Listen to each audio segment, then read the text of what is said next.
আগামী 36 ঘন্টার মধ্যে শুরু হতে পারে যুদ্ধ।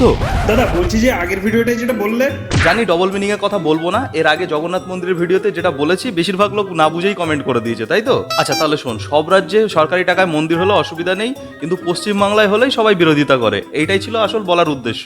এবার বুঝেছিস তো? বুঝবি কি করে, তোর মাথায় তো গোবর ভর্তি। চল শুরু কর।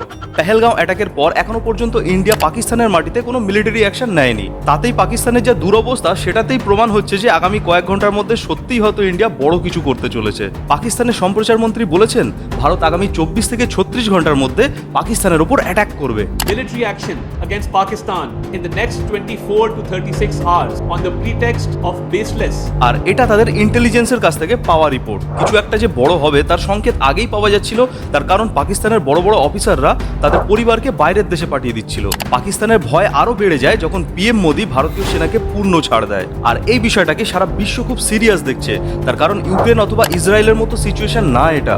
দুটো দেশই পারমাণবিক শক্তি সম্পন্ন দেশ, যদিও পাকিস্তানের পাশে চায়না এবং তুর্কি ছাড়া আর অন্য কোনো দেশই নেই। আর অপরদিকে ভারতের সাথে সারা বিশ্ব রয়েছে, আর এর কারণ হলো ভারতের কূটনীতিক সাকসেস। এবার প্রশ্ন হলো, যুদ্ধের মতো পরিস্থিতি তৈরি হলে আমাদের কি কি প্রিপারেশন নিতে হবে? কমেন্টে অবশ্যই জানাবেন। আর অনেক কিছু জানার জন্য সাবস্ক্রাইব করুন।